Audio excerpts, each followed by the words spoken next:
you could describe, how you're preserving, sustaining a culture, a practice that I'm, responsible for, which I totally, believe that it is important to me to carry this tradition to the next generation and the future generation, because, my weaving tradition provides a lot more than, creating a tapestry for a wall hanging.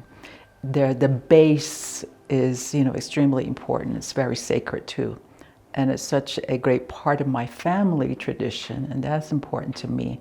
Because if it wasn't for my great-great-grandmother, Sanatwitsoni, I wouldn't be doing this today. And I hope that my nieces and nephews will someday also be be weaving, creating, tapestries. Like I mentioned earlier, like so much of this practice is still coming back, and it really relies on younger generations, even younger than myself, to not only have an interest in learning about it, but a deeper kind of purpose to carry it on. And it is life's work. Like, you're always learning. I'm always learning about things that I don't know, and that just kind of extends the list of the things that I want to learn more about and do more research on.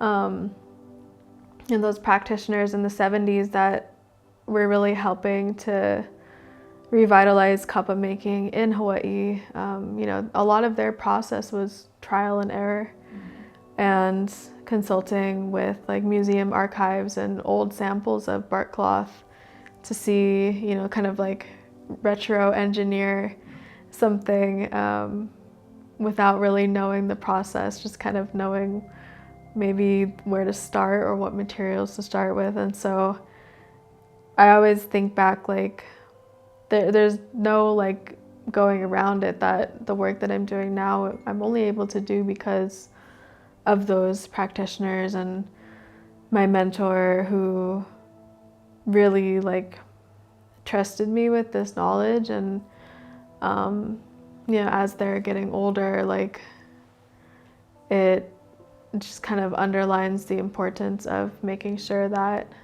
I continue refining my craft, continue learning and growing and experimenting, but also giving a platform, like using my work as a platform to educate others about this work, including the young people in our community who could be tomorrow's kapa makers. And for us, for the Ne, it's a bigger part of our tradition. And people always talk about, you need to teach, you need to carry on this tradition, which I totally agree. And it's just the most basic, form of a practice for anybody. If it wasn't for weaving, we wouldn't be wearing clothes or, blankets to keep warm. But I'm mentoring my sisters and a couple other, weavers. And I take in weavers that are very interested in even learning the basic, weaving, just to even become familiar with handling the equipment, the material, processing, learning to wash fleece or spin the yarn, or to forge plants for colors. And that's one way that I can help sustain this tradition that I am very engaged with. And I made it part of my life because it's been part of my family tradition.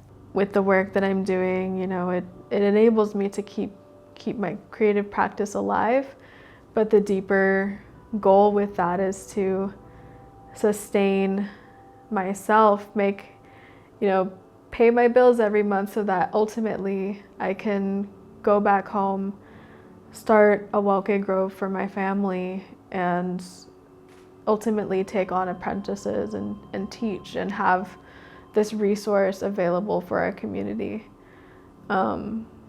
Because one of the hugest obstacles to get around as a kapa maker is like the access to the land on which to grow these trees that we need to make the bark cloth itself, or the dye plants, because the housing cost and cost of just empty land is so expensive back home, and it really is an increasingly difficult barrier for Native Hawaiians to overcome, especially for Native Hawaiians whose livelihoods or cultural practices depend on that connection to the land. And so when I think about like keeping this work going for future generations and legacy, you know, I'm still young, but I think about if I start now, then that gives me way more time to keep building. And so I want to keep learning as much as I can about traditional techniques of processing this material, ultimately getting enough momentum to go back home and start that growth for the next generations, and also expand my work beyond just strictly traditional so that it becomes relevant to today's generation and the experiences that we have as contemporary Native Hawaiians.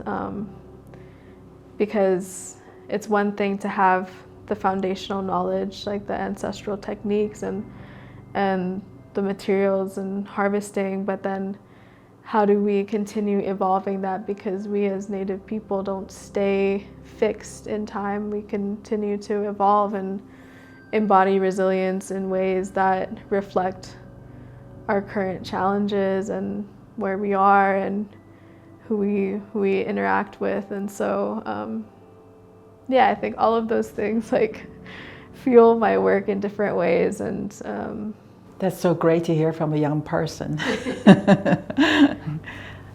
You know, yes, we have choices, and there are, you know, I mean, the land is so important today.